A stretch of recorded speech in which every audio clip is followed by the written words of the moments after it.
outside of time. And this concept of eternity, which seemed, from a scientific point of view, incoherent, now makes complete sense. If God is outside the universe, he's outside of time. Far from being unable to escape God, there is a very real contingent of non-believers, and I would count myself among their number, who are unable by any means to discover him, who seek and do not find, who knock and receive, as it were, no answer. I think it would be great if God existed. I really do. I would absolutely love to escape death. I would relish being the recipient of unconditional love. Less selfishly, I would love to be able to worship that which deserves to be worshipped. I just don't think it's true. Now, try as I might, look where I can, I find no response, no hint, nothing.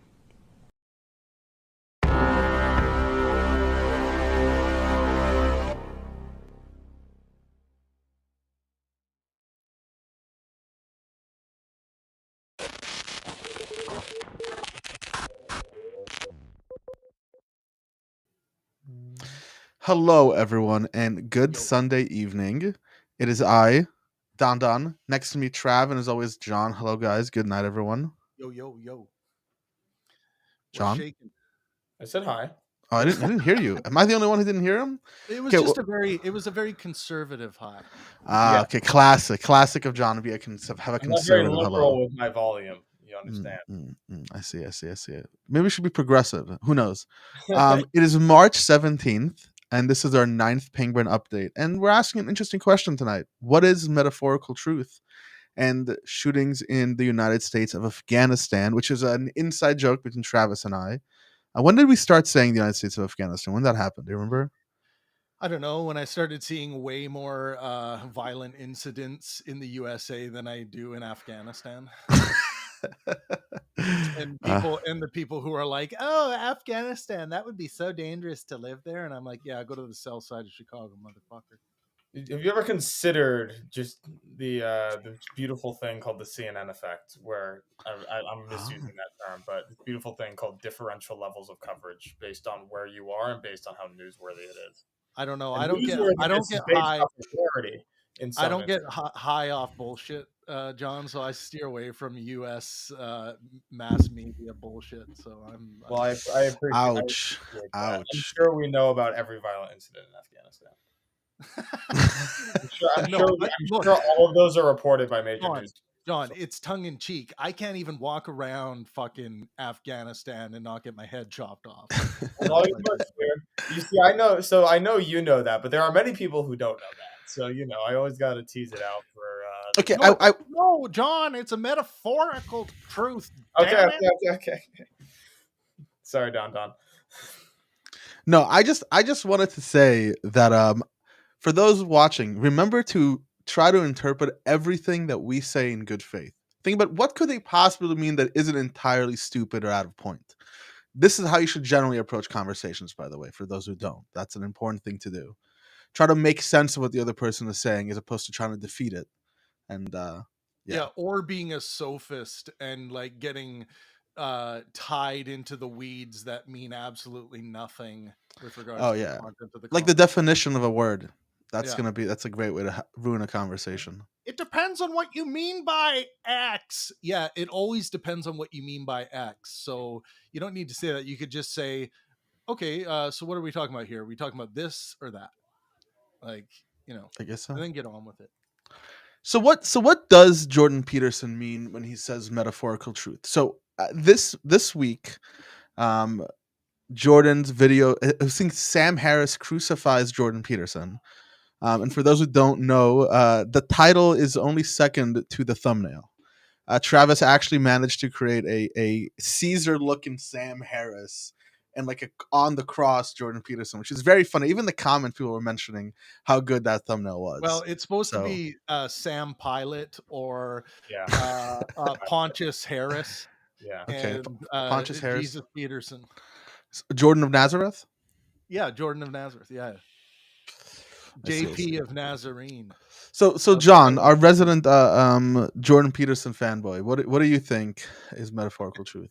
Well, like metaphorical truth is just the idea that if you believe, basically it's what works. So how do I explain this in a way that's simple and I don't have to sound like Jordan Peterson to explain? It's like the moral of the stories are true, basically. If the The moral morals of the story being if true. the Interesting. moral of a story is true, then the story is itself in a very real way also true. Okay. So Three Little Pigs is a true story because the morals within it are true. So what does it mean for a moral to be true? Is metaphor? The Three Little Pigs would be metaphor. True. What it means Yeah. for a moral to be true, that is a very good question. It depends on who you are, and you don't need to define that in order to define metaphorical truth, as I just did. I just demonstrated that you don't. But to me, if living by those morals gives you a good or better life, then they're good. Then they're true morals to live by. Now, again, you get into the problem of defining the good. And if you want to go down that rabbit hole, you can. But Yeah, I don't think it's necessary, but for me, I just hear, metaphorical truth is the same way as saying these are pragmatic lessons to live by. yeah. But again, it's not pragmatic in the utilitarian sense. It's pragmatic. Then you said then how is it? Then what do you mean when you say it's good? I suppose it's not pragmatic in like the hedonistic utilitarian sense. Again, pragmatic is in relations to goals, and goals are assumed. Well, don't confuse pragmatism with relation to whatever is utilitarianism. good. Yeah, but don't confuse pragmatism with utilitarianism. No, I'm not. I'm making that. I think I'm you making are. the distinction. I just think you made are. the distinction to make sure that nobody in the audience confuses. Okay, fine. Pragmatism means tactically useful to reach a goal. If you're a utilitarian, the goal is whatever, like well-being or whatever. But that goal can be anything. It can be just the good or virtue if you're Aristotelian, or holiness if you're Sure. So pragmatism does not necessarily mean utilitarianism, and many people confuse those things. So a moral truth is a pragmatic or useful moral lesson that you get out of like Pinocchio or something. That's a Yes, metaphorical truth. yes, but useful in relation to higher moral absolutes. Sure, whatever you consider as a higher moral absolute, someone might but yeah. disagree with you, and then so could people have conflicting metaphorical truths? People could have conflicting understandings of metaphorical truth, of course. But from their perspective, they have conflicting there's ideas different, about it. there's different strategies to reach a thing. There's like morals of stories are basically just different tactics in order to reach your strategic moral ends. They're just different tactical ways of going about it. You have virtue ethics, and you have stoicism, and you have all sorts of different ways to navigate to get to. In some cases, you could have very different strategies to getting to the same ends. Some of those strategies can be wrong, but many of them can be Yeah. right. To me, when I first saw this video go viral on Travis's channel, I thought to myself, this seems to me to be something that last show we talked about dogmatism. Right? Was it last show or 2 weeks ago? I don't No, remember. it was last show. That's right. We talked about dogmatism, and for me to call something a metaphorical truth is a way to dogmatize a metaphor. To turn a metaphor from not simply being useful or pragmatic or good to live by, but as a truth that if we don't live by, we're somehow living in falsity. What do you think about that? I mean, I think you're right, actually. To apply the term metaphorical truth to stories, it's a way of basically legitimizing them. It's a way of saying that no, actually, just because it's a story doesn't mean you get to whisk it off. Just because it's a story doesn't mean science is more true. There are things that are, in Peterson's case, again, I'm speaking with Peterson's mouth because that's what you asked me to do. It's more true than science. This idea that stories aren't simply false because they're stories, right? Because some people will say like, "Oh, Pinocchio, that's just false. Why would you listen to that at all?" It's like, "Well, there's some truth. There's some truth in there, man." Yeah.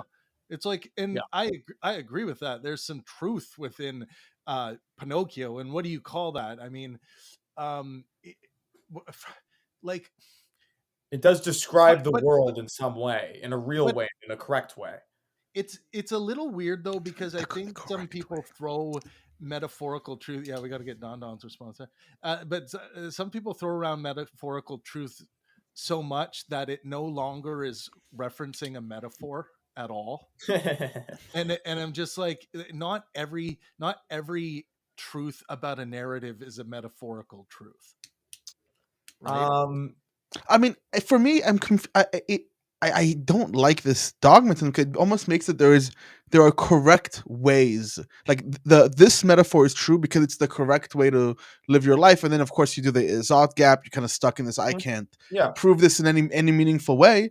But I think why not just say, oh, this story has wonderful morals about it. There are great things to learn from this story. This is what Disney does, right? I mean, I know a lot of people today aren't fans of Disney, but half of the shit Jordan Peterson talks about is Disney films. It's adaptations of Disney films. That's what he's talking about half the time. Yeah. So I mean, again, great, wonderful. Like those are morally charged terms, right? So I'm not super sure you can get around that. I think that if you're gonna say like the moral of this story is good, or this is the type of thing I want my kids to see and learn from, because Disney has made great stuff like Lion King.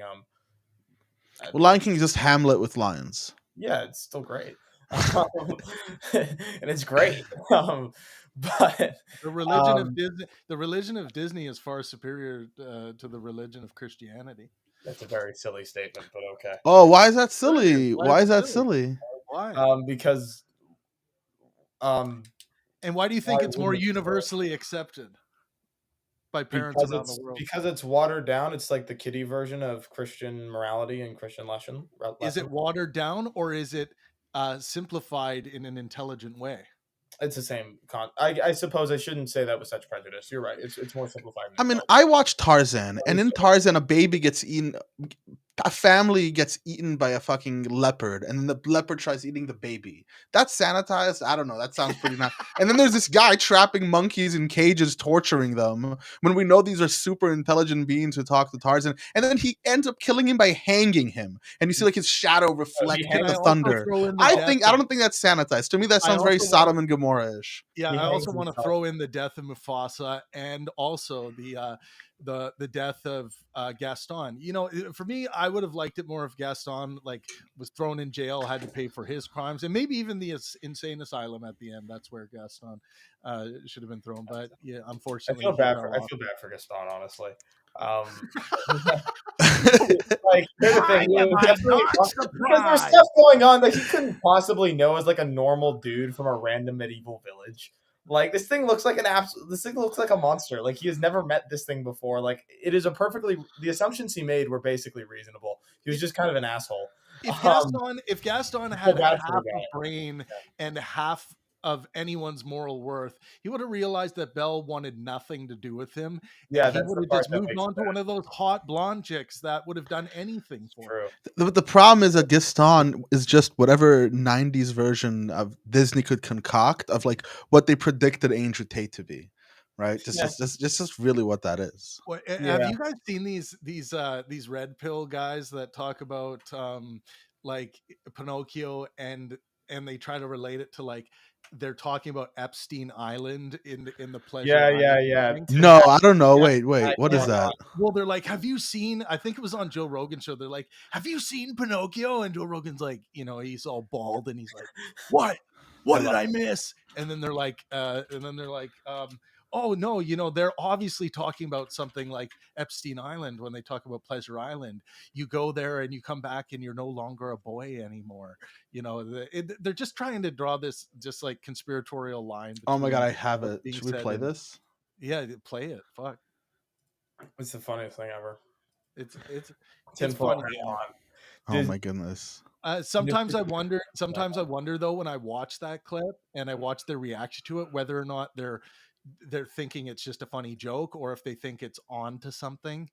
Like, but it's a good exercise in how not to think about things. Like it's a good Okay, let's watch this. Yeah, I think this is the part that you're talking about. Yeah, I think this is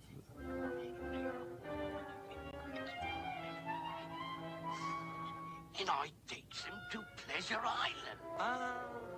What's your reaction? Pleasure Island? But the law.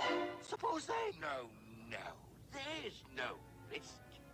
There's no risk. Come back as boys. He's doing the slow jack. He's pointing. He's like, oh. Is Evidence. is that same comedian who was like during COVID, like Paka, one mask, two mask, Paka? Is that the same guy? He looks like that guy. Am I I have crazy? no idea who you're talking about.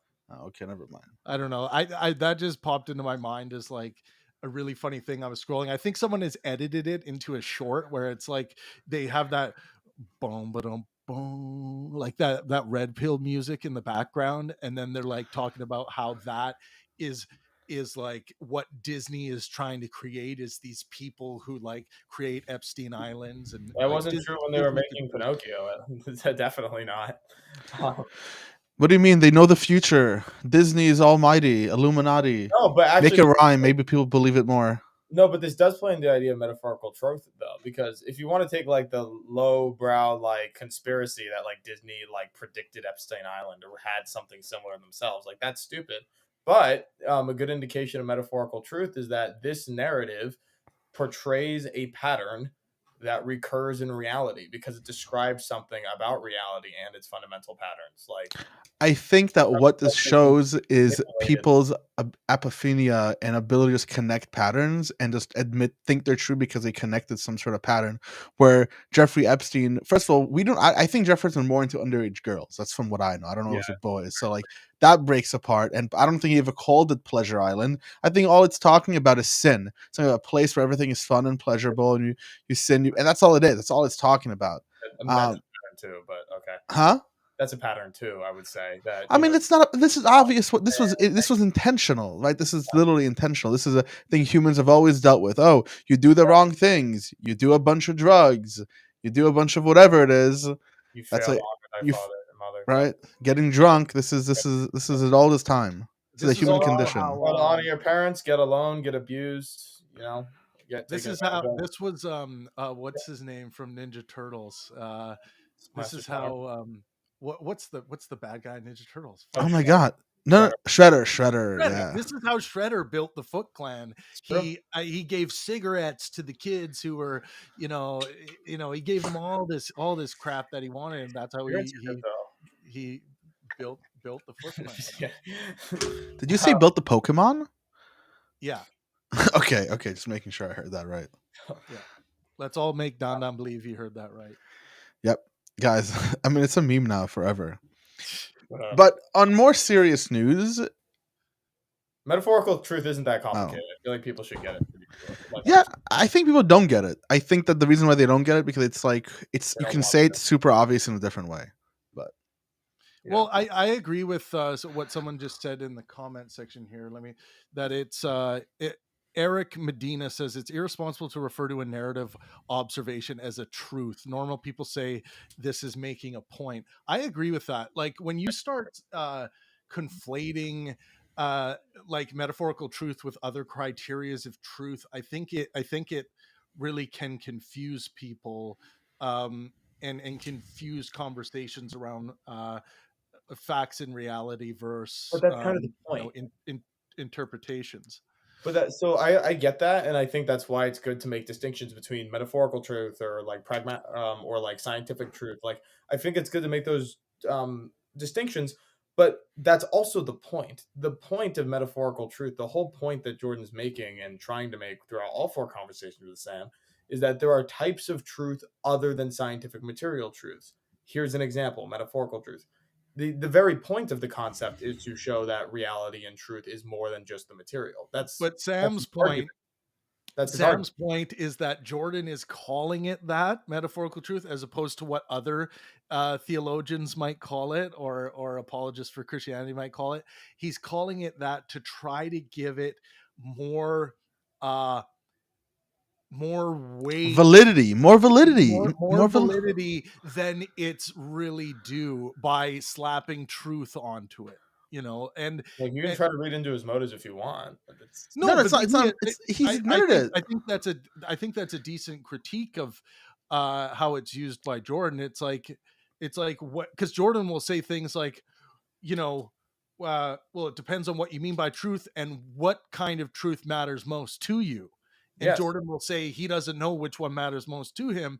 Whereas, myself, I would say there is a truth that matters most in the conversations around what is reality, and whether or not gods exist, because that's between Sam and him was there was a that was a main focal point of their conversation, was getting back to the, okay, do you think that these ancient books were actually just simply written by the Shakespeares of the time, or was there some otherworldly, invisible other that was involved in the writings of these scriptures? And Jordan said He doesn't answer. both. No, he says both. And then Sam's like, okay, well, what does that mean? Do you mean this other entity? Is it just people or not? He's like, it's a combination of people from generation to generation, but then that means not both. So there's a lot of confusing ways. I mean, Real quick, I guess I real quick, I have to just put my 2 cents in. Is that okay? Go ahead, John. Go ahead. No, it's okay. No, you're on the edge of your tongue. You're gonna. If you really want to say, you really can say. It's okay. Doctrine is that they were very talented writers, but then it was God inspired. But so I actually agree with you. I think this is something that bothers me about Jordan, is that he kind of he uses this argument to avoid the actual question about material and scientific reality. So I agree with you. But if you can take that aside, this argument does stand on its own, is that, like, this is a type of truth that we can be considering, and you can't just hand wave it away. The original critique that it confuses types of truth, again, that's his argument. That's his point. And the fact that he uses that point to avoid other questions, I think, is bad. But the point itself, I think, still stands. And I think the terminology is warranted, given that that's his whole argument. So I think the problem goes, this is a type of truth that he talks about. Mhm. But I think the issue is that he wouldn't accept that. He wouldn't accept these moral truths from other cultures and other societies and other communities. He says that the Jesus hero myth is that truth, and that everything mimics that. Yeah. And this is the problem, where he uses he means to say truth, not to talk about this other type of truth. He means to say truth in this way so he can smuggle in Jesus. And he's admitted this, talking to Sam. He's just trying to smuggle in Christ. And I think this is the way he does it, by calling it a metaphorical truth. Yeah, by elevating it from a lesson in a moral in a story to and something that's worth thinking about and recognizing because it's foundational to our society, whatever it might be, to this truth. And when something becomes truth, that's like me arguing with about cancer cells and what causes cancer, right? And it's an Jordan entirely different thing. And Jordan did say, well, in Dublin, I tried a little conscious Jesus smuggling. And tonight here in London, I figured I would try a little God smuggling. Forget about Jesus. We'll go straight to God. So he's not ashamed of the smuggling effort that's going on. But should we be smuggling in other ideas, or simply just presenting them as they are, and allowing critiques to flow and have good conversations about them? I'm not sure that smuggling in anything is a useful rhetorical tool. So first, I'm going to object first, and then I'm going to assume that you're right in the second point. So first, I've seen that clip too. I'm pretty sure he was joking. He got accused of Jesus smuggling last time. Again, I think he was joking that, like, yes, he does believe these things about how Christ is very important, but saying that he's smuggling makes it sound like the metaphorical truth thing is just like a cynical ploy to get to the real thing that he cares about, which is God, as opposed to a genuine process. And he happened to arrive at, like, Christ and Jesus. And I think the distinction is real, and I think he was joking. Like, I think what you're saying is fair in the sense that here's the problem though. Is Jordan's ultimate goal to get you to see and unveil to where the Jesus hero is necessary? Yeah. If that is his goal, then I would call it smuggling. If it's not his goal to, like, make sure that this all eventually gets to the most important thing, is that Jesus is unveiled as the most important thing, or that God is. Yeah, right? And this is my second point, because that might very well be true, but, like, I also don't have a problem with that either. He's explaining his process, and he's explaining the answer he got, and he's trying to explain why his answer is right. I mean, he's talked at length about why the Christ myth is like, technically speaking, the most tragic story ever told, technically. And like, I'm like formally educated in rhetoric and that sort of thing. And I don't know, to me, the argument he puts up that like it's kind of hard to create something more archetypally in like the tragedy genre that's like more tragic than this. It's a reasonable argument. I think that I don't think so. Like, Not at all. Where's the argument? No, where's the argument other than just like I think it is more tragic? Where's the? I mean, have you read Oedipus? Have you read the Greek tragedies? Or if Like- I could just say, like, do we not have living, breathing examples today that we see on the news of children simply dying of starvation because the granaries have run dry? Right, but these are much more tragic stories than someone deciding that they're going to take the weight of the world on their shoulders and commit suicide or Dances with wolves. Suicide by authority or whatever. Suicide by cop. Jesus is death. Suicide by by cop. I think that's what I Suicide by God. Suicide by God. Yeah, but not really, because you can't die and you come back to life. So it's like a half-assed. Like, you're God, you're omnipotent, you know you'll come back. Entirely symbolic. No, he wasn't omniscient. Doesn't matter. But God the Father knew. So it's not a big deal. Yeah. The question is, did Jesus in the story know what was going to happen? I believe no. I believe that I don't think so. I'd have to brush up on my theology, but I'm pretty sure no. I mean, it just makes more sense if Jesus isn't God, just the Messiah. But would be lessened, and therefore would defeat the archetypal point. Okay, but let's talk about something more interesting, guys. Yeah. We can massage Jordan Peterson and Jesus Christ until the rooster roosts. Before you move on. Yeah, one tiny thing. The tiny thing I want to say is I read your guys' comments out there. I love your comments. They're very exciting, amusing, all that stuff, hilarious. For those of you that say that critiques of Jordan Peterson or thumbnails that make Jordan Peterson maybe look a little bit silly, that's hate, I think you need to check yourself. It's not hate. If I don't know what you guys think, but to put out a video like with a thumbnail of like Sam Harris's face or Pontius Pilate has Sam Harris's face on, and Jordan Peterson, pious Jordan Peterson reaching out on the cross, like, I don't think that these kinds of like polarizing images or polarizing titles of one of the most polarizing intellectuals of all time are at all hateful. But a lot of you think that this kind of depiction of Jordan Peterson is hateful. And one of the reasons why I think you think that is because you're used to consuming the Jordan Peterson content directly from his channel. That's going to make him seem like some kind of intellectual deity. And it does. So I would open yourself up a little more and bring a little lightheartedness to consuming content at Pangburn that you might, disagree with how it's presented. Don't forget about the content itself. Don't allow me to trigger you away from being able to still interact with the content. Yeah, and if I can second that, I like Jordan Peterson quite a bit, definitely more than both of the people next to me combined. It's a bit of mischief, guys. Calm down. Grow some, like...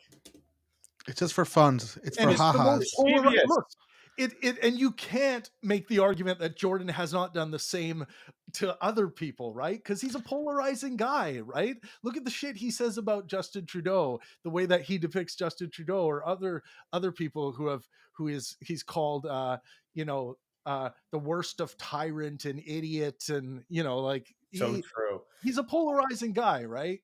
So making polarizing content of a very polarizing guy, a lot of people like to engage with it. So try to have fun, lightheartedness. It's chill out. Basically chill the fuck out. Chill out. Enjoy the video, laugh at it.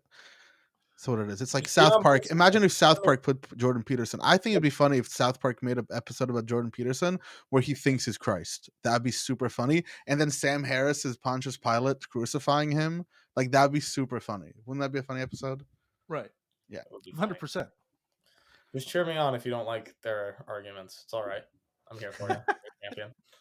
Well, let's talk about the subways in New York. So, for those who don't know, I think it was like 2 weeks ago or last week, Kathy Hochul, who's the governor of New York State, moved the National Guard to the subway because of rising crime. Good. But there was a shooting in the subway. So, the question raised, or the thing I thought would be natural, is the National Guard actually necessary in this case? Are they actually preventing the issue? Do you think that they can prevent the issue? Or do you think that something else needs to happen? I mean, it's a band-aid solution, but yeah, it's good for people to not be harassed by crime. And if the means necessary is the National Guard, then good. I don't know the on-the-ground realities, so I can't speak intelligently on whether it's like the most optimal tactical strategy, but assuming that it is, then it's good. But I mean, ultimately, it's just a band-aid for underlying problems. And Yeah. what are the underlying problems, John? Bad incentive structures that allow this sort of thing. Bad, inefficient, and overly, let's say, excusatory DA's offices. Bad rehab and care for the mentally ill. A lot of bad stuff. See, Yeah. I have a soft side too. Don't worry. Well, it's not there's a soft. lot of What you're underlying- saying is Yeah. just correct. Let's not say that only soft things are true. No, it's both. It's like our DAs are like many of our DA's offices are absolutely insane. Like our bail reform is an absolute disaster. We let way too many prisoners out of jail and out on bail when we shouldn't, and then we also don't have places for the mentally ill to go other than the street. And like both of those things are true at once. And when you create those sort of incentive structures, you get the result: 1 + 1 = 2. It's not really that complicated. So we have to deal with that. But in the meantime, it'd be good if people didn't get harassed on the subway. So yeah, if you need bigger guns to do that, bring in the big guns. It's fine. So people ask how bad is the crime? It's really some areas, and it's just been going up. I think that a lot of the calling the National Guard is might exacerbate the situation. I think what needs to happen to the police force needs to be able to do its job properly. Be equipped to do the job properly, have the training they need, make sure that they're in partners. Agreed. I think that's like a really big important part of it. And another one of the things, same thing that John said, I really don't think the National Guard is necessary, and they're not like carrying rifles down there, right? There's like 3 of them standing in a corner most of the time. We know the reason why I say this because the New York subway shootings, like the guy came in with a gun. Where was the National Guard? Where was the police? It didn't really do much. It didn't really do anything. If you're trying to actually stop that, like John said, it starts with the reasons why it's happening to begin with. Right, but you can't just be reactive. That does take time. Kathy Hochul, I put mini TSA in the subways. Like if you want to make sure no one goes in with a gun, Yeah, but no one's gonna be able to get around New York City that way. The subway's so integral to its like free flowing, like ability to just walk down the stairs, walk through the thing with your phone. Every stair. Huh? Every stair, mini TSA. John, that's insanity. How do you think it's gonna work? You get scanned down. Subway. What? Actually, I'm okay with delaying people by 5 minutes if it means that nobody gets gunned down on the subway. Actually, that's a trade-off I'm fine with. Interesting. I think that if you lived in New York, you wouldn't be fine with it. maybe so. I think that you'd be like, actually, this is completely unfeasible, and the whole city would just get locked down from TSA agents at subway stations who are. Everyone already hates the TSA. Imagine putting them in your subway station. Metal detector. I mean, and may I ask, what is the thing that is creating this that's making these guys threatening? Could it be the weapons that they're using? I think the subway shooting was very much an outlier. Mostly, it's like petty crimes, like pushing people down the stairs or stealing bags or like things like that is usually what's going on. That argument makes the TSA thing sound stupider, so I appreciate. Okay. Yeah, it's usually not guns. Like this is a really big outlier, but it's a big deal because it's kind of like intensifying what Hochul did before. The question is, does she ramp it up? Is she going to? It's like a problem that has been sparked by like 10 years of bad ideas and bad decisions. Like it's like you've been letting the alligator eat you one piece at a time for a while, in terms of how you deal with crime. And this is true in many cities. So, there really is no good option right in the here and now. There's just maybe slightly less bad options. And it's just going to take a lot of work to fix the absolute like sand pit she's put herself into. That the Yeah, city maybe, or maybe you could just adopt Canada's gun policies. No, if you look at Britain's knife crime, you will know that it's like Hey, better than gun crime. Better than gun crime. But I do want to single back how much better than about the bail reform it. thing, So because I think the bail reform thing, what it did actually is it kind of forced the state to actually understand why it is that they need, like, the bail reform wasn't about, it was about the rights of people who get incarcerated. Because what you would end up happening, especially in New York, was where they did the bail reform, that Yeah. you would go and you get arrested, you would have arraignment, and before your trial, you'd be put in jail. And if you couldn't pay the bond or the bail, you would kind of sit in prison or jail for 4 months before you have your trial. And you can't do that.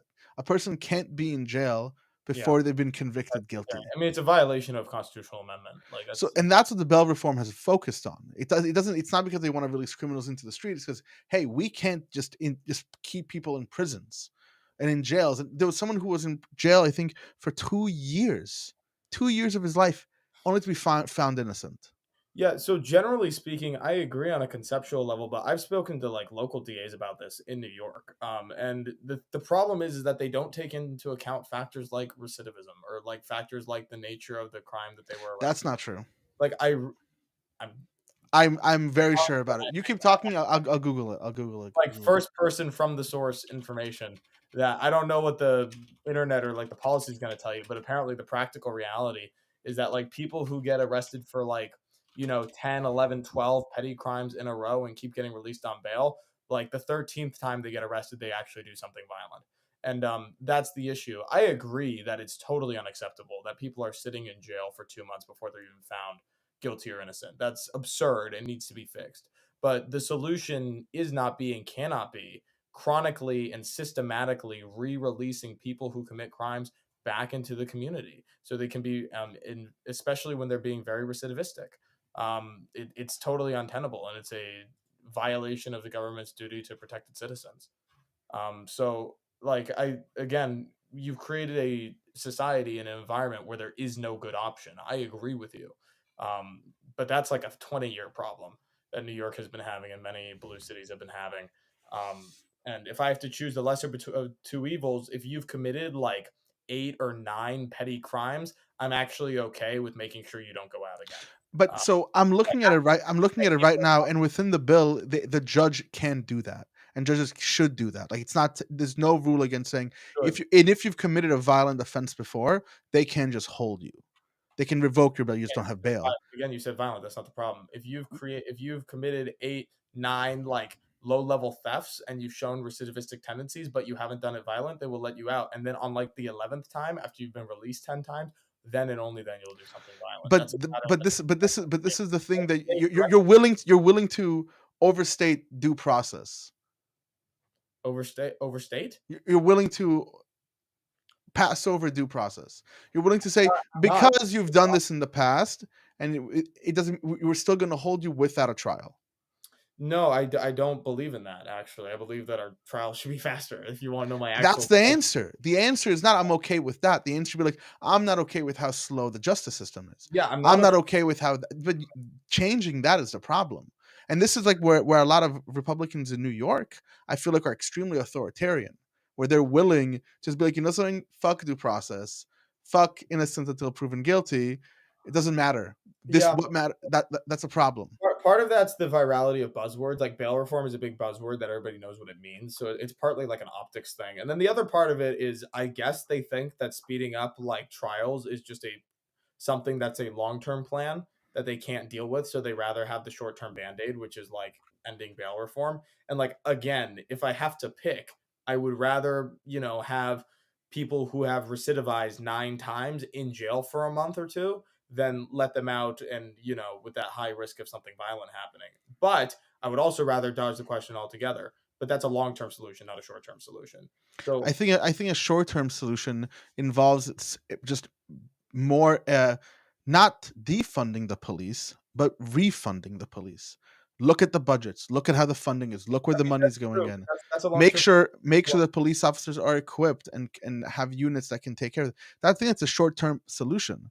I mean, one of the things that I think really frustrated me about some of the conversation around the police in New York, I think there was a law that you weren't allowed to like full mount an enemy. You weren't allowed to like straddle someone with your That's like your knees over their chest. And that's things like that's the last thing you want them to not do. You want the police to have that nonviolent means. Because if yeah. I think that I can't wrestle an opponent or like put my knee on their chest to stop them from attacking me, I'm probably going to reach for my taser. I'm probably going to end up reaching for my gun. Yeah, But when I literally. have that ability, like I'm confident. You know, I did MMA and stuff when I was in the early college, and I'm confident that I can hold someone on the ground, even if like if they're violent. I'm not that worried. But if I can't do that, now I'm looking for my gun. Now I'm looking for my taser. Literally fighting with one hand behind my back and my free hand has the gun. Like that's kind of that's the position we put police in. I agree, but that still feels like a long-term solution. Like how does that deal with like again the recidivists being let out on bail for like the 8th time in a row? Like how long does it take to get this training in place, to get that equipment in place for the next brand for that training to happen both Oh, for you the mean like what do we do right? I mean, what you have to do right now is increase police presence, which involves putting more money into the Again, police I force. agree, but police have never been preventative of crimes by like No, getting in the way of the bullet. They get but their the prevention of crime is not going to be short. The short term solution will not prevent crime. The short term solution right. would That's mitigate my the point. effects of crime, That's my right? point about bail reform, though. It's like the short term effects won't limit crime. That's why, especially with the amount of bail reform, like again, police solve things by being a threat hanging over your head. It's like Batman.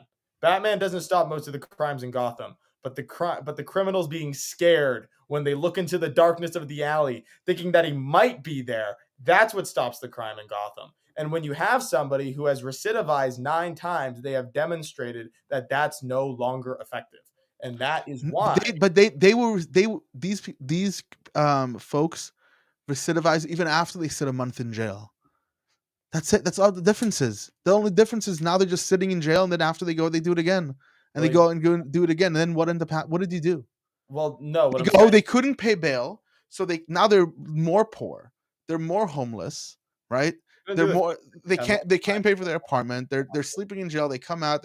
Then they're more likely to be the next crime they make is going to be even a bigger score. We're seeing a lot of petty crime, and petty crime can evolve. People who commit petty crime can evolve to violent crime. That's usually how it goes, right? You start small, and it grows and it grows. But a lot of that violent crime happens because of the way the justice system deals with petty crime. Okay. I mean, I feel like a way to prevent the more petty crime from people being let out on bail is to not let them out on bail, and then if they're found guilty, then they're not going to go out and do the thing again because. I mean, but does that work, right? It's almost like what was it, the I death mean, for penalty? jail, The that's idea that the death penalty discourages people from like murdering people. It yeah, doesn't work. that's not the argument for the death penalty. That's not the proper argument for the death penalty. I agree. No, I know. I also don't think that jail deters people from doing petty crimes when they're recidivists. They commit 9, 8 petty crimes. Deters them after they get out or before the fact they get in? Well, jail and bail are jail versus prison are two different things, right? Yeah, jail versus prison. I agree. I mean, I'm not making a deterrence argument currently about jail.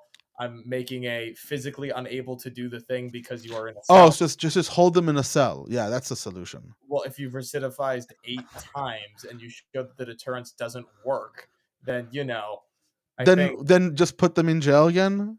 Don't let them out on bail a day later. That's kind of my stepping stone.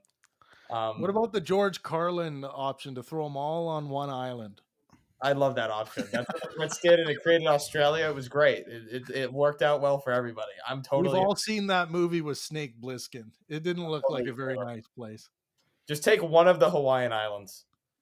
I don't know. Well, talking about punishing petty crimes too harshly, it seems that Oregon's drug decriminalization failed. And the governor of Oregon, what's their name again? Something stupid, I'm sure. Whatever. Basically, Washington something. I have the article up here. Let me just open it up. Oh, okay. I already know my response. I'm preparing Of it. course you do. Of course you Preparing do. the impression. So the Atlantic published an article that I thought was interesting, which said America's most radical experiment with drug decriminalization has ended. After more than 3 years of painful results, Oregon Governor Tina Kotek has pledged to sign legislation repealing the principal elements of the ballot initiative known as Measure 110. Possessing hard drugs is again a crime in Oregon. Told you her name was gonna be stupid. I don't think it was stupid. Yeah, drugs are bad. Okay. What? Drugs are bad. Oh, so you don't believe in freedom, John? I believe in the proper understanding of freedom. Do I you don't think believe that you people should should? be. I do not Do you believe that. think an adult? Do you think an adult should be free to go to a rave and use whatever drugs, so long as they know what drugs they're taking, use whatever drugs they really want to try and use? I do not believe this. I am not a libertarian. I do believe that there are there are. You are not free to destroy yourself in any way you please. There are some Land methods of of destroying land yourself of the free. that are not allowed. Land of the free. Do you think it's George destroying yourself? Washington would have a Do you shot do for you saying think that. do you think it's do you think it's destroying yourself to do some ecstasy and go to a rave? Some ecstasy and do a like that specific scenario. If you do it enough times, yeah. If you do it once or Oh, twice, come on, man. do it once or twice. No, we're talking about like heroin and fentanyl on the streets, Do you on the do you sidewalk. think it's going to destroy your life if you go to a party and do heroin for a night? One night, I think you Yeah. have a very high risk of destroying your life. I think it's one of the riskiest things you Then can. I would say you have an irrational fear of drugs, and you also don't love freedom. I love lots of freedom, but I don't love absolute freedom. That's very true. I love Um, people and what's good for them. and what about what do you Heroin is think? highly What do you addictive. think about the evil? What do you think about this evil green drug, cannabis, that's uh, Yeah, becoming legalized around the world? It used to be called the gateway drug to all the other ones. It's as bad as the others. it's California cumin. Yeah, California Haitian cumin, oregano, devil's lettuce. Northern Lights indica. Yeah. Yeah. No, I don't. I think the fact that weed was ever classified as a class A criminalized substance or whatever the controlled substance, like on par with heroin, is absolutely insane. Obviously, it's not that bad. Obviously, I do think that Wasn't obvious for Mrs. Spencer in the 1960s across the street. She caught her boy with the marijuana, and she got reefer fever, right? Reefer madness. What's it called? I have no idea. No, but John, we're in this alcoholic culture Yeah, that's in bad. the West, and we're in this alcoholic culture, and then I see people start talking about how heroin's bad. Heroin is worse than alcohol, obviously. Although alcohol is really bad. I think. Why is heroin worse than alcohol? Are you serious? Yeah. Well, it's much more addictive. It's not particularly difficult to have like a glass of whiskey or a glass of wine twice a week and not become an alcoholic. Assuming you don't have the genetic predisposition, it is very difficult to shoot up heroin twice a week and not become totally addicted to it. I mean, there's addictiveness level. I think that it's more physiologically damaging to do heroin. I don't know that for sure, but I bet money on it. Like alcohol is bad. Alcohol is underrated in terms of how bad it actually is for you. The difference is that the difference is in extremity, like I pointed out, and also alcohol is so culturally ingrained. It's actually incredibly unique as a drug. It is so culturally ingrained that it's one of the only drugs that I think that has been proven that prohibition will just totally backfire completely and totally. Other drugs, I don't think. But that's not an argument. But that's not an argument for whether it's good or not, right? No, I wouldn't say. I'm kind of feeling John is going to convert to Islam soon. Just accept the alcohol is haram, and we don't drink alcohol because it's the ultimate gateway drug. But John, I want you to just try to imagine a scenario where for people who for consenting adults who wanted to try cocaine, right? They can go to your local pharmacy and get a small amount of cocaine that they know is going to be clean and safe. Same goes for all the rest of the drugs on the market.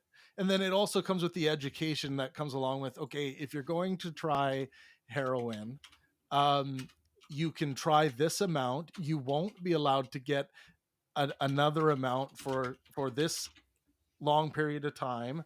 And if you have any problems with regards to feeling like you have a strong, addiction or desire to have, or a need to have heroin right now after you try it for the first time, here are, first of all, that may be a risk. And then second of all, here are the places you go.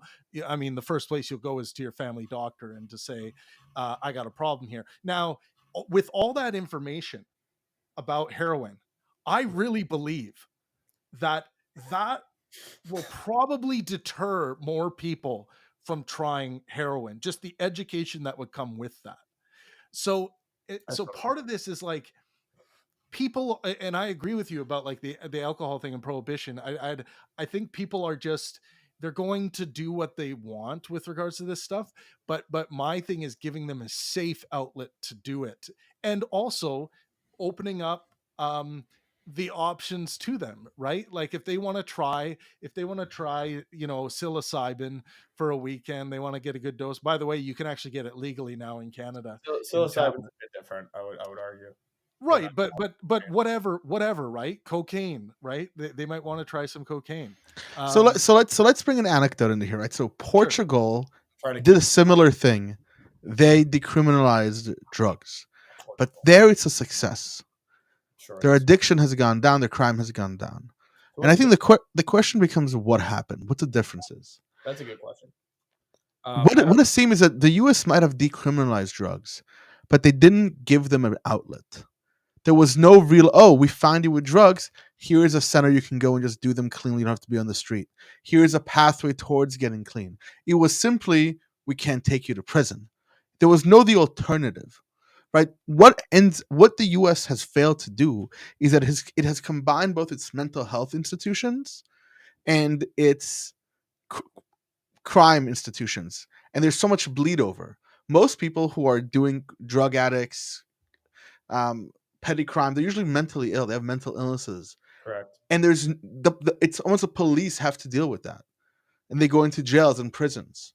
And that's the problem we're facing. Yeah. The problem is that the U.S. Oregon might have decriminalized those drugs, but they didn't create the institutions and the foundations necessary to deal with that population now that it's no longer just being held in prison. Yeah, shutting down the asylums was really stupid. I totally agree. Whoa. No. Shutting down the asylums is a great idea. If you know anything about mental health, the asylums were horrific. They were horrific for human beings. They were please don't say shutting down the asylum was a bad. No, please, for fuck's sake. It was bad because the asylums were bad, but also having no way to deal with mental illness is also bad. What they should have been done is like heavily reformed. So I don't know. So the asylum for the asylums for the mentally insane, I just hope you know, are kind of in the form of group homes today. You go to group homes where it's not prison. You have medication and doctors, and they help you live your life as you need to live it. The asylum was not a prison for the mentally insane. That there's a thing, prisons for mentally insane. There are like hospitals that people live in. I used to work at one of these like big psych like hospital holding areas. It's not an asylum, it's something else. They have been replaced. I'll use whatever verbiage makes you happy. Okay. We need more of that. So I don't know what the hell's going on in Portugal. I'd have to look into it. I will say though that I just kind of disagree with your picture of human nature there, Trav. I think that what you are doing is creating a recipe for just a lot more people willing to try it. I think that there's a pretty low bar actually for how much effort and how much risk people will be willing to take to do a thing. I think that most people are lazy, and most people. Just let me get through it. Just let me get through it, and you can tell me I'm stupid after. Sorry. I think people are risk averse, and most importantly, people are kind of lazy. And I think that is much more likely, for example, that a guy driving down I-5 who sees a whole bunch of weed billboards and a whole bunch of weed commercials and can get it very easily, can get it DoorDashed to him, is going to be much likelier to try weed than somebody who like it's a class 1 controlled substance and that's a good thing. Yeah, I think people should try weed at least once. I think people should use cannabis. Right. I think that just like someone said, should I get drunk? I'm like, you should at least get drunk once in your life. So you agree that legalizing the thing and creating institutions to make it easier to access actually does increase the amount of people who try it. We agree. Who cares? I don't know I care if it's that's what heroin. they, Oh yeah, I don't agree with Travis about heroin. I think heroin should be Yeah, illegal. I'm gonna say, like, if it's heroin I- or cocaine or fentanyl, heroin is already given from the government to people. Like that's we're bad. already Like, giving it No, to no. people, Are you talking about like when you're in the hospital and you take like like methadone or yeah? that's Okay. No. shut But up. my argument, and actually agree with John. I think that a democracy, a government needs to make sure that a citizen maintains their bodily autonomy and sovereignty. And things like nicotine, I'm also against cigarettes, nicotine, heroin, crack, things that make you physically addicted to in such a way should not be allowed. This is So also you why I think believe in the alcohol- regulation of sugar. Yeah, I so believe in you the think alcohol should be gone? 100%. Okay, It's so Don awesome. thinks alcohol should be gone, sugar should be gone. Yeah, fuck it. On a Not theoretical world. level, I don't think alcohol could be gone. I'll tell you what, because alcohol is not. You can drink alcohol and not develop a physical dependency. correct. You could. This is why I also don't believe Hershey should be gone. I don't believe sugar should be gone. I was being hyperbolic, but I do believe that like heroin should be gone, But this is or Travis, crystal meth or something like that. But this we is- already know that like it won't be gone, right? You agree? Yeah, I don't think people who use it are criminal. I think people who sell it are criminal. Yeah, and this is the point, is that it will be reduced by creating these safe outlets, by normalizing it and creating these safe outlets, which sure, there's a small subset of people who are going to do the drug regardless of whether it was, normalized or not, and those people will have a safer time. Sure. But you're also creating a huge class of people, let's say 80%, who would not have tried it, who become first-time triers. And all of those people, you say that they should go get educated and they should go to their family, and once the second that they notice a problem, they should go get help. People aren't like that. They're going to go to the black market and get more because they're addicted. They'll No, stop I think that's an irrational. I think that's an irrational fear that the evidence doesn't support. I think people for the most part know that if they're feeling a dependency or if there's something, if there's some well-being detriment happening to them, they go to their family doctor. No, Right. I think you're talking about people with families and people who are. One second, I think you're talking about people who are I'm with not talking about families. the mentally ill. No, Yeah. Travis, people who are from more broken homes and are likely to get into this are more likely willing to try. If friends are, hey, just go to the store. We're 18, bro. You can get a heroin He's stick. young, single, and dumb. No. You guys are going No, let's from- see. Let's talk about heroin. Do you actually believe that heroin should be like legally accessible, trying like to your put- yeah. pharmacy? One second, I- John. yeah. 1 second. Do you believe that I- heroin should be legally accessible with you're over 18, over 21, whatever, at your pharmacy, but get a heroin needle and be like, I'm doing heroin tonight, baby. I believe that benzodiazepines and heroin are basically the same level of addiction, have the same level of addictive qualities, and we in some places have outlawed prescribing benzodiazepines for that reason, but other places in Canada, for example, You can't do have not. benzos just for fun Um, anywhere, can you? Well, you can. It's not very hard to get your hands on benzodiazepines or to get them prescribed. If I went to my family doctor right now and said I needed some Ativan because I'm going on a speaking tour or whatever, he would give me probably a 3-month supply, no problem. Well, that's fucked, and that shouldn't Well, be a thing that happens. I mean, but I hate to tell you that that's the way it is. you're just So gonna make what me I'm go saying, down, Trav. Like you're just gonna make me go more draconian here. yeah, but I think it's better to have control of these substances, to control substances from a governance perspective. Yeah, It's I mean, not it's- when it's- you yeah, when you have lost control over a dangerous substance. I think it's better to gain control of it, and one of the ways that you gain control of it is regulate it. So you just believe in very high. So let me steel man you. Regulation Let on me- heroin let me- would yeah, be let me- so incredibly high. No, that's what I'm trying to the understand. highest Yeah. thing you could imagine, right? Like, As high as being on heroin? Than a black market probably. research. Okay, no. So let me just steal menu. So you're not. So all you're saying is not. You would agree that heroin that is obtained through the black market should be illegal to sell on the street. Of course. Yeah. Okay. And you agree that a government should regulate heroin to such a point where there are ways of getting it, whether through medical means or even recreational means, but the regulations must be so high and so strict that's like, oh, you cannot do it back For to back. example, they would be way fucking higher than what it takes to get a fucking AR-15 in the United States. Okay. I'm okay with that. I'm okay with that universe. Not okay with that. You know why? Here's why. Highly regulated heroin. Let's go. No, here's what you're doing, Travis.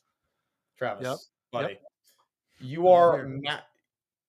you are massively doubling, tripling, quadrupling the demand for non-regulated heroin because you are creating more users by allowing it to be through by allowing it to be through safe outlets. You are creating more people who are willing to try it for the first time because it's easier to access. Meaning no, it's not easier to access. Travis is not making. He's making it harder to access. Should listen to the whole thing, man. And when it's so highly regulated, they can't get it the normal way. That creates demand to get it the not normal way. You are increasing demand for a black market. It's what you're doing. John, the pharmacists, the doctors and pharmacists that would be involved in allowing you to have a prescription for heroin would now be involved in that process. Okay, cool. That's what the black market is for. The second they realize that they can't. What do you think is more? One second. I think John is confusing between, like, let's say there was a medical reason to use heroin, right? Or opium, whatever it might be, or the way they do it with ketamine. They're not giving them an amount of ketamine where they're just like zoned out, on the couch. Just like, no, they're giving it an amount of ketamine to treat a problem. It doesn't mean that that's a regulation. So I was saying, if there was a way to use heroin in a really regulated, legal way, in a medical way, or even in a recreational way, that's like, oh, it's a little bit dosage given from the regulated pharmacy of heroin is going to be literally a pinprick compared to what you're going to get on the street. And the doctors, and the best part about this, John, is that the doctors are going to be in a place, and the pharmacists are going to be in a place to warn the person and tell them that, a lot of the effects that you would get from the heroin here, you can get from other drugs that we have available, and they're way less. There's way less risk because the risk here with heroin is very high. I want you to know this. I did misunderstand something about regulation. If you are telling me that the only type of legal heroin that's going to be given out, even for recreational purposes, are non-addictive dosages, if that's a thing that even exists, I don't know because I'm not a pharmacist. If that's actually true, then it's fine. But usually speaking, the amount that you would use for recreational purposes, the stuff that feels good, is the amount that would get you addicted because that's kind of why it feels good. So I'm dubious, but if that's even theoretically possible to give out recreational levels of heroin in a way that's not addictive, then fine. I'm just, by the way, that's even real.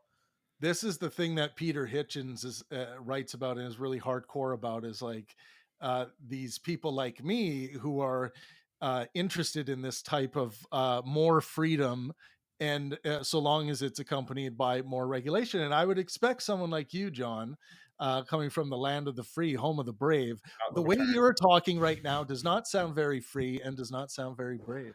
Yeah, so if you, ouch, I mean, shot in the American butthole. When you first met me, I was much more libertarian than I am now. I'm much more focused on the good and freedom as one of the most powerful tools to achieve said good, but not the only tool. I would also like to point out that the founding fathers would probably have me shot for advocating that, like, yes, we should like give 18-year-olds black tar heroin if they feel like it, and also pornography and prostitution and weed. I think the sound very free, and it doesn't sound very brave. I think the founding fathers would just kill you because you think that they should allow gay people to get married. Okay, I'm pretty sure that that's like the one thing they're absolutely gonna like kill you on. Yeah, what's true? Do you know what's true about this whole story you guys are telling? Is that they would shoot you? Is that they would shoot you? And isn't that the essence of the United States of Afghanistan? Disagree with me? I'm gonna fucking shoot you. Not really, but. Funny, I guess. And with that, ladies and gentlemen, we are at the end of our show. Thank you so much for coming on. It was fun, and make sure to get your tickets at pang-burn.com. Oh my God, he got it right. We need to trigger the fireworks here. Don said the website right. Burn. Yeah. Join us on Discord. The link should be in the description. We're probably gonna have an after show. You can come hang out, talk to us, try to convince us of your like religion or whatever it is you want to do. And as always, next week, same time. John, do you have any interviews this week? Yeah, I have an interview tomorrow actually. Let me remember who it is. It's with James Sexton.